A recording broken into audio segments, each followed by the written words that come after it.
Slice the Podcast is brought to you by VegaLend, a different way to get a mortgage. VegaLend provides insight and advice so you can make informed decisions for the future of your family. Welcome to Slice, Property Made Possible. We're a platform on a mission to reduce barriers to home ownership. This podcast is a safe space for our community to learn together and build the confidence required to start on their property journey. When you're ready to start, head along to slicetobuy.com and sign up for your free dashboard. Kia ora, I'm Amy. And kia ora, I'm Jenna, and we're doing a podcast. We are Jenna, and I never call you Jenna, so probably a good time to outline. I'll be referring to Jenna as DJ, maybe Deej, and anything else I can think of throughout the series. Perfect. But yeah, here we are. Yeah, so let's start things off. Why are we here today? What are we doing? Wait, you don't know? We've talked about this, Deej. This is the briefing. No, so I guess we're here because buying property is a really difficult process, and we're trying to provide information on how you can do that and do that easily.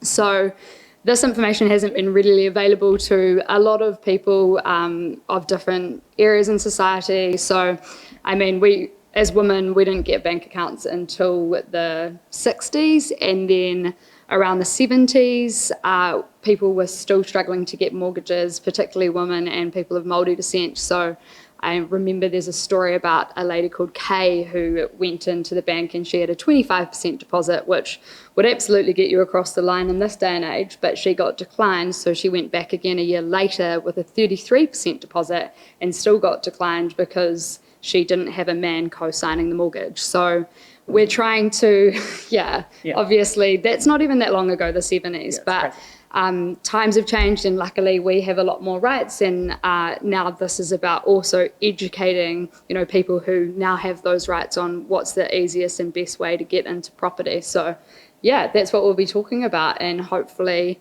you guys will enjoy listening along and learning.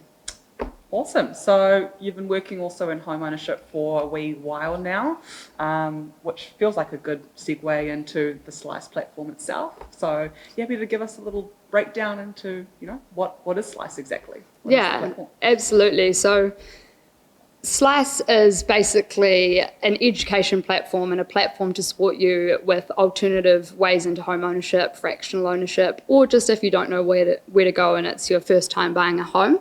So we know that, or we may not know actually, but housing is a human right. So so what we're trying to do with Slice is it's a technical platform. So it's an online platform where you get guided through the buying journey step by step. You get support with your finances, with your legals, and it just basically helps you get that understanding before you even have to pay anyone to help you with the journey. So that's what that platform is. But then this podcast is to actually help our community build their confidence before they even kind of get into that journey. Yeah, great. So how is this going to work, and why are we doing this together? Do you want to talk a bit about your own experience and what brought about Slice in the first place? Yeah, sure. So my background was in banking and law, so I've been working in both those areas for the last 10 years. Admitted as a barrister and solicitor, so I got to wear the fun little wig thing, and also that's why you do it. It was a big student loan, but the wig, and then also I was financially accredited as an advisor as well. So I've spent a lot of time in that space and seeing the challenges around getting finance, around managing your co-owner relationships and managing just the legal process of buying a home. And I myself was a first home buyer while I was kind of going on that journey and found it really difficult. So I built the platform out sort of for myself in the first part, and then for others. So I've bought 2 properties using the platform, only had 40K to contribute to both of those properties, but managed to buy the first property with my mum, and then the second property I supported my partner in after only knowing him for 3 months. So that's another story. We're on a journey. We'll go into some detail probably throughout the podcast around that, without getting too personal. But yeah, that's where the platform comes in. It protects those relationships and helps you manage that so that everything's kept fair and transparent. Yeah. Perfect. Amazing. So why is property ownership so important to you personally? Yeah, so this is a bit of a story, and it's one like getting ready for this podcast. I was like, oh, I need to probably share my why and get comfortable with doing that. So settle in, Deej. Yeah. Um, Buckling up. yeah. So my parents separated when I was younger, around 5, and we had to move out of our family home. And my brothers actually ended up like living in the garage at my grandparents' place, whilst mum worked out how to kind of get us back in a place where, you know, we could feel safe and rebuild that family home. So we ended up, or she ended up working really hard to obviously do that and getting us into that next property. And then she actually sort of renovated that and moved on to the next one. And so it's been really formative for me, I guess, watching her strive so hard to create that stability for her family. And as a result, I always kind of associated home ownership as not only financial security, but probably also like emotional security, like your mental well-being and just Totally. having that space. So I really wanted to buy a home and buy it kind of before I even had a partner for some of those reasons, like those personal reasons. But yeah, that's kind of my why. And now that I've been successful in doing that for myself, it's about doing it for others and helping other people see that it's a lot more achievable than you realize. You know, I only had 40K and I've managed Crazy. to buy 2 properties. So like it can happen, but you just need to know about what those options are that are available to you. What about you, Deej? You're here to DJ, obviously. But what's your background? Do you want to share a little bit about that with us? Sure. So, no, not a law background. I actually did an undergrad and postgrad in public health, which actually has a lot to do with why, you know, I'm here doing this with you. You know, when you looked at, you know, access to home ownership, that sets the foundation. But in terms of my own, career, I did start in a startup role, primarily in growth at an education technology startup for some years, and then moved into management consulting for a while. That was not my flavour, and so I now work in big tech. I work in a growth role at Amazon and really loving it. So yeah, like yourself, tech gal for sure. Yeah, it's fair to say that's probably one of the original things we bonded of, given there's not that many of us in the tech space at the moment. Definitely, not enough wahine in the tech space. So another problem we have to solve, but for a different podcast. Yes, yeah, it's a whole other EP. And in terms of property as well, what were your motivations for moving into that space? I mean, you spoke about public health and that, you know, there's a lack of accessibility for that again. Yeah. But yeah, so that accessibility thing is a big problem for you. Yeah. So I guess there's a widening gap, right, between, you know, the lower end and upper end. There's like an extortionate amount of wealth at the top echelon, I guess you could say, of like society. And, you know, if there's a way for us to sort of provide access to education that, you know, sort of demystifies the whole purchasing process, which often is, you know, a big thing. It's education, right? Like not knowing, you know, what to do, where to start. That, you know, feels like we're somehow addressing that widening gap. Alrighty. So, of course, it's important to understand, you know, why we're here, why we're doing this, but who are we trying to help exactly? Yeah, great question. I mean, there are a lot of customers that Slice will be able to support. Primarily, you know, we were made to reduce barriers to home ownership, so really focused on first home buyers. That was the intention. But as we've gone through the journey, we've realised we can, you know, help people that are buying for a second time, or, you know, even parents helping children, and there's a lot of different use cases. The most common are probably parent and child that we're seeing, Bank with Mum and Dad being the 5th biggest bank in Australasia. And yeah, so ask mum or dad. I mean, the other thing is we'll go into the detail around that, but it doesn't always have to be them putting up cash. Like they might not have cash, but they might have equity in the property. Yeah. But that's a really key sort of group of people we can support. The others is actually, well, I'm kind of picking the use cases that I've done, but going in with a partner that's early stage, or just if you're putting in different contributions or your parents are putting in a bit as well, like just to keep things fair, yeah, it can be really great for those in a relationship. and we'll go into that in more detail. And also, if you're buying by yourself and you just want to get comfortable with the buying journey, it can still be a great tool. But if you're at the very beginning of considering home ownership, you should start here, because actually you'll get an understanding of what all those options are that are available to you.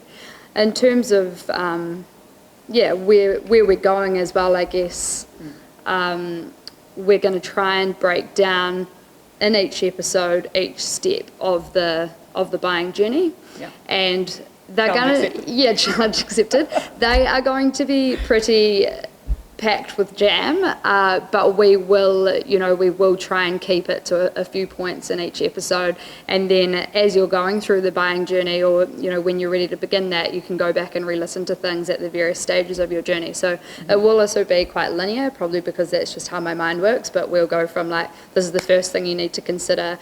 Now when you're actually attending an auction, this is what you consider, and when you look to sell, this is what you need to consider. So we'll break that down. And then you'll be able to re-listen to the episodes at whatever stage you are at in your journey. Awesome. So I think you just covered what we can look forward to and what we're going to be covering. You can also you can just look forward to the banter too, can't you, Deej? I mean, absolutely. Highlight. I'm just going to put a disclaimer out there. You will be hearing me refer to Amy as Moss in the upcoming episodes. It's not a third person on the podcast. It's just another nickname we have for Amy here. But aside from that, let's just jump straight in, knowing where to start in the whole property purchasing process. It's a tough one, in terms of our own experiences. It was a bit confusing for us individually. Do you want to start off with what your journey looked like, Moss? Yeah, sure. I mean, one of the biggest things that our customers say is that they don't know where to start, and I definitely resonate with that. You can go to open homes, you can get finance, you can do any number of things on your property journey, but what we're going to try and do with this podcast is show you what best practice looks like, and just reduce the confusion and say, just start here, then go here. Because honestly, half of the battle is just knowing what to do in which order. So personally for me, I started from a very different place. That probably isn't that helpful for the audience listening, because I had that experience in banking and law, so I understood what options were available, and I was actually trying to make the journey easier. So I did a lot of the work first, so that when I then went and bought my first property, I understood what best practice looked like, or what the ideal kind of version of events would look like. So a lot of that was actually learning and understanding first, and we'll go into that as being a really key element of starting on your property journey, and then moving into understanding what you can afford and your finances. What about you though, Deej? I mean, you obviously haven't kind of probably done the research to build a platform before you've bought the property. No. You've gone and done the learning and the property purchase at the same time. Yeah, right. So for me, it was basically, talking to luckily a friend of mine who was already a pretty avid property investor. So he did give me some good tips and did put me in touch with a broker as well, who sort of, got pretty upfront with me in terms of understanding what the whole financial scenario looked like. But admittedly, just there was so much jargon and so many pieces of information I needed to bring all together in one place that I just didn't know, honestly, where to start. And it was pretty confusing, admittedly. So that's why I'm really keen to talk to you, get a bit of a breakdown for the audience as to what are some of the practical step-by-step processes when it comes to purchasing a property. What should you consider, and how Slice, And when you say audience, do you mean fans or? Yeah, definitely. Yeah. Definitely. We're going to come up for a nickname for you guys. Oh, are we? In the piece. I love I can that. see it coming. Okay. Sure. Cool. Yeah. We're not going to come in too hot though. Let's just go straight into. Let's reel it in build a little. community first. Yeah. Yeah. But stay humble. Thanks, producer Mike. Producer Honestly, Mike. humbled by the property journey is because it is such a humbling journey. Yeah. But ultimately, I think when that big question, a lot of the customer feedback is, I don't know where to start.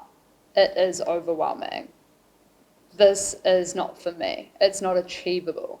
So this episode today is actually about kind of saying, hey, let's leave kind of that at the door and come in with an open mind about what property looks like. And then if you believe it's unachievable, then we can talk.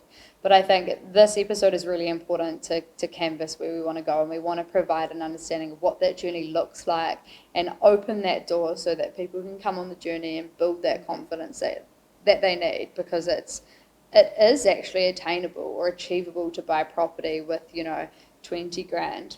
And I know there's still a barrier to that, but how can you get to that first 20 grand? How can you get into that property? Right.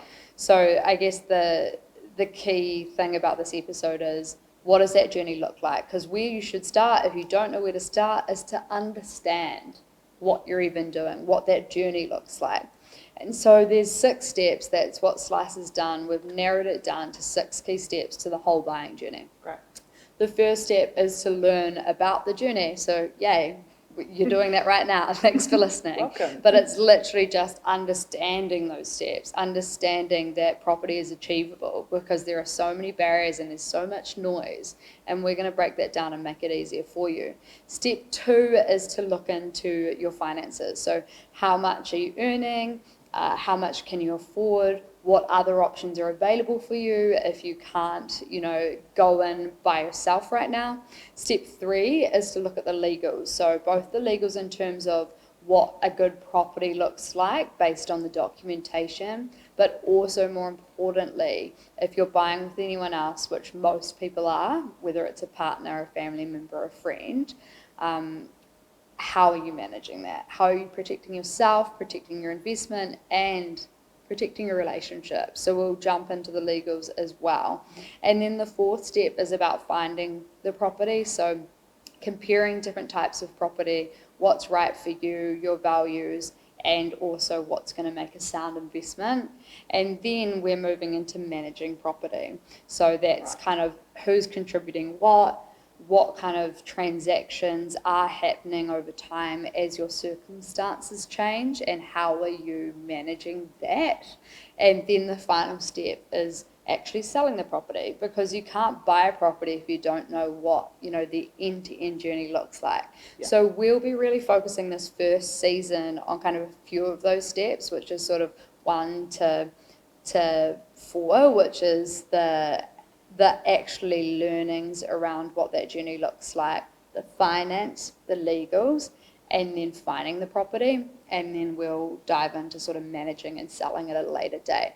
But I think step 1 is actually just having listened to this massive spiel around what that journey looks like, because that creates some comfort to be like, okay, we're going to approach this in a really kind of methodical and high level. Broken down way, though, step by step. And each podcast will dive into some of the issues that we encounter at each of those 6 steps to purchasing and selling your home. Perfect. No, that sounds really approachable.